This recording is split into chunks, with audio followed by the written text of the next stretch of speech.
नमस्कार दोस्तों, स्वागत है आप सभी का एक बार फिर ITI एक्सपर्ट में। आज का वीडियो सभी लोगों के लिए खास है। आज के वीडियो में दोस्तों आपको बताएंगे कि प्रधानमंत्री आवास योजना क्या है। प्रधानमंत्री आवास योजना 3.0 का शुभारंभ कर दिया गया है। प्रधानमंत्री आवास योजना का यदि आपको लाभ अभी तक नहीं मिला है तो कैसे आप इसके लिए फॉर्म अप्लाई कर पाएंगे, आप पात्रता रखते हैं कि नहीं रखते हैं, इसके लिए क्या जरूरी नियम व शर्तें हैं और इसके लिए क्या विशेषताएं हैं, सब कुछ आज की वीडियो में बताएंगे। दोस्तों, प्रधानमंत्री आवास योजना एक बहुउद्देशीय योजना है। इसके तहत सभी को पक्के मकान दिए जाने के लेकर प्रधानमंत्री आवास योजना का शुभारंभ किया गया था। इसके तहत 9 राज्यों को इसमें जोड़ा गया था, साथ में 350 से ज़्यादा जिलों को शामिल किया गया था। तो दोस्तों, यदि आप भी प्रधानमंत्री आवास योजना का लाभ लेना चाहते हैं तो उससे पहले आपको जानना होगा कि प्रधानमंत्री आवास योजना के लिए नियम व शर्तें क्या रखी गई हैं और आप इसके लिए पात्रता रखते हैं या नहीं रखते हैं। और लास्ट में आपको बताऊंगा कि प्रधानमंत्री आवास योजना के लिए आप फॉर्म कैसे अप्लाई कर पाएंगे। तो दोस्तों, इसके लिए मैं ले चलता हूं आपको अपने लैपटॉप की स्क्रीन पे। इससे पहले कि आप चैनल पे पहली बार आए हैं तो चैनल को सब्सक्राइब करना मत भूलिएगा। तो दोस्तों, ले चलता हूं मैं आपको अपने लैपटॉप की स्क्रीन की ओर। तो दोस्तों, यदि हम बात करें कि पीएम आवास योजना के लिए कौन कौन फॉर्म अप्लाई कर सकता है, तो देखिए इसमें सबसे इंपॉर्टेंट बात यह है कि भारत सरकार के द्वारा प्रधानमंत्री आवास योजना के तहत देखिए 2024 में यदि आप फॉर्म भरना चाहते हैं तो उससे पहले क्या करना होगा, मात्रता एवं मानदंड कैसे तय किए जाते हैं। इसके लिए देखिए आवेदक जो है तो उसकी उम्र 70 साल से कम होना चाहिए। यदि अभी आपकी उम्र 70 साल से कम है तो आप इसके लिए आवेदन जरूर कर पाएंगे।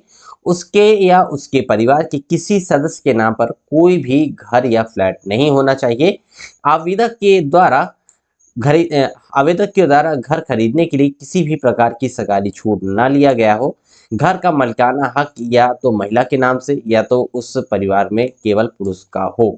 तो देखिए ये उसके लिए कुछ जरूरी शर्तें हैं। साथ में इसमें देखिए बताया गया है कि इसके अलावा आवेदक के परिवार की अधिकतम वार्षिक आय जो है तो 18 लाख रुपए से अधिक नहीं होना चाहिए। इसके लिए आवेदक को आर्थिक रूप से 4 अलग अलग भागों में बांटा गया है। इनमें से देखिए आर्थिक रूप से जो कमजोर वर्ग के लोग आते हैं, जिनको EWS कहा जाता है, जिनकी सालाना कुल आय 3 लाख रुपए से कम है, वो EWS के तहत आते हैं।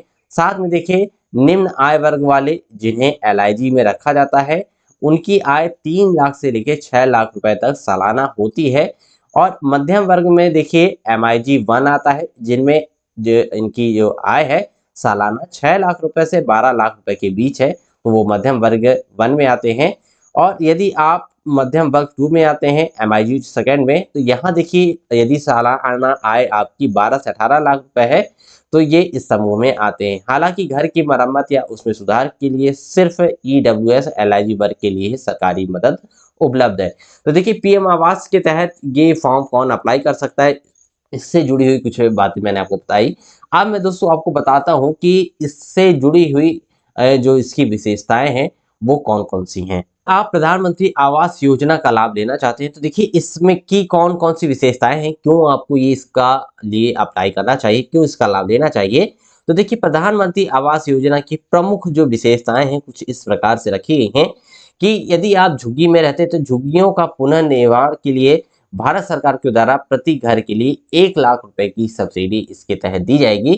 पार्टनरशिप और लाभार्थी के नेतृत्व वाले व्यक्तिगत घर निर्माण विस्तार में किफायती आवास की हर यूनिट 1.5 लाख रुपए केंद्रीय सहायता दी जाएगी। तो देखिए यहाँ किफायती यूनिट के तहत आपको 1.5 लाख रुपए यहाँ केंद्रीय सहायता मदद की जाएगी घर के निर्माण के लिए, विस्तार के लिए। साथ में देखिए इसमें जो लोन है, यदि आप इसको लोन के तहत आप लेते हैं तो यहाँ देखिए 6.5% की ब्याज की दर से आपको यहाँ सब्सिडी दी जाएगी। ठीक है, ब्याज सब्सिडी अधिकतम जो है तो 20 वर्षों के लिए लोन या आवेदक के द्वारा लोन की अवधि पर लागू होगी। यदि आप इस योजना का लाभ लेते हैं तो आप यदि यहाँ लोन लेते हैं तो यहाँ 20 वर्षों के लिए आपको लोन की अवधि दी जाएगी।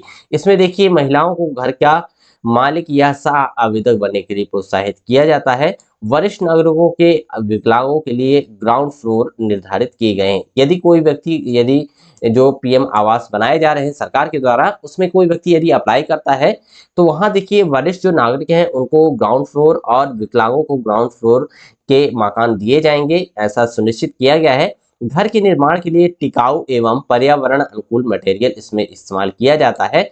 साथ में देखिए घर फ्लैट की quality national building code NBC राष्ट्रीय आपदा प्रबंधन NDMA के दिशा निर्देश के अनुसार होती है। साथ में देखिए घर निर्माण के लिए पहले भवन डिजाइन की स्वीकृति अनिवार्य है।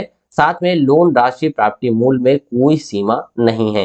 तो देखिए इस तरह से कुछ विशेषताएं हैं और लाभ है प्रधानमंत्री आवास के लिए। अब मैं प्रधानमंत्री आवास के लिए योग्यता क्या रखी गई है वो मैं आपको बताता हूँ। तो देखिए यदि हम बात करते हैं पीएम आवास योजना की शर्तों का, तो देखिए पीएम आवास योजना यदि आप इसका लाभ लेना चाहते हैं तो इसके लिए आपको ये नियम व शर्तें आपको माननी होंगी। जैसे कि लाभार्थी के परिवार के किसी भी सदस्य के पास पक्का मकान भारत में नहीं होना चाहिए। ये पहला पॉइंट है। लाभार्थी परिवार भारत सरकार राज्य सरकार की किसी भी आवास योजना का लाभ ना उठा रहा हो, यह दूसरा पॉइंट इसमें बताया गया है। साथ में देखिए लाभार्थी परिवार किसी भी प्राथमिक लोन संस्थान PLI से PMAY सब्सिडी का लाभ ना उठा रहा हो। साथ में देखिए होम लोन वाले जिन्होंने PMAY सब्सिडी का लाभ उठाया था वे लोन के दौरान लोन बैलेंस ट्रांसफर के तहत फिर से सब्सिडी का क्लेम नहीं कर सकते हैं। फिर देखिए इसमें बताया गया है कि एक विवाहित जोड़े के लिए व्यक्तिगत रूप से या संयुक्त स्वामित्व में एकल सब्सिडी योग्य होंगे। लाभार्थी परिवार को MIG आय समूह के तहत लाभ प्रदान करने वाले अपना आधार नंबर प्रस्तुत करने के लिए आवश्यक है।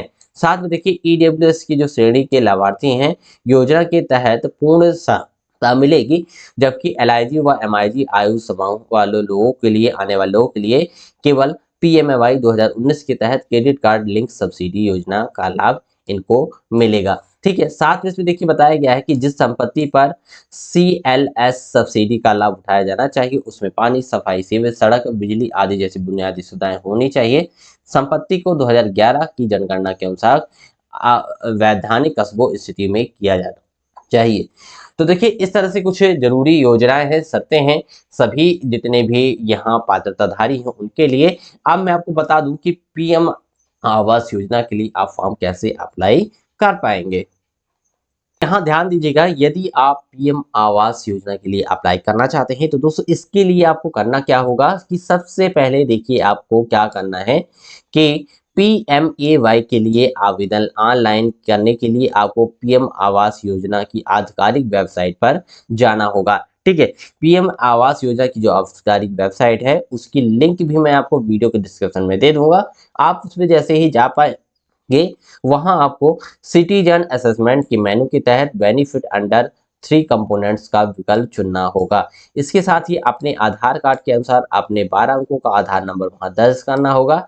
अपने आधार नंबर के सफल वेरिफिकेशन पर आपको PMAY आवेदन पेज पर भेज दिया जाएगा। इसमें देखिए आपको अपनी व्यक्तिगत जानकारी भरना, आय, इनकम, बैंक स्टेटमेंट जैसी आवश्यक जानकारी आपको भरनी होगी। इसमें देखिए I am aware चेकबॉक्स पर टिक करना होगा, कैप्चर यहाँ फिल करने होंगे और सेव विकल्प पर क्लिक करने के बाद एक सिस्टम जनरेटेड एप्लीकेशन नंबर दिखाई देगा जिसे आप भविष्य में सेव कर सकते हैं। PMAY भरे हुए आवेदन फॉर्म को आप डाउनलोड कर पाएंगे। सहायक दस्तावेजों के साथ अपने निकटतम कॉमन सर्विस सेंटर CSC या फाइनेंशियल संस्थान बैंकों में फॉर्म जमा कर पाएंगे। तो देखिए इस तरह से PM आवास योजना के लिए आप फॉर्म अप्लाई कर पाएंगे। ये पूरा इसका मैंने प्रोसेस बता दिया है। मैं नेक्स्ट वीडियो में आपको PM Awas Yojana form apply करके इनकी ऑफिशियल वेबसाइट में वो भी मैं आपको बताऊंगा। तो देखिए इस तरह के वीडियोस को देखने के लिए आप चैनल को तुरंत सब्सक्राइब कर लीजिएगा। यदि वीडियो हेल्पफुल लगा हो तो वीडियो को लाइक एंड शेयर करिएगा अपने दोस्तों के साथ, और आपको जानकारी हेल्पफुल लगी हो तो फ्रेंड्स एक नई जानकारी के साथ एक नए वीडियो में, तब तक के लिए गुड बाय फ्रेंड्स।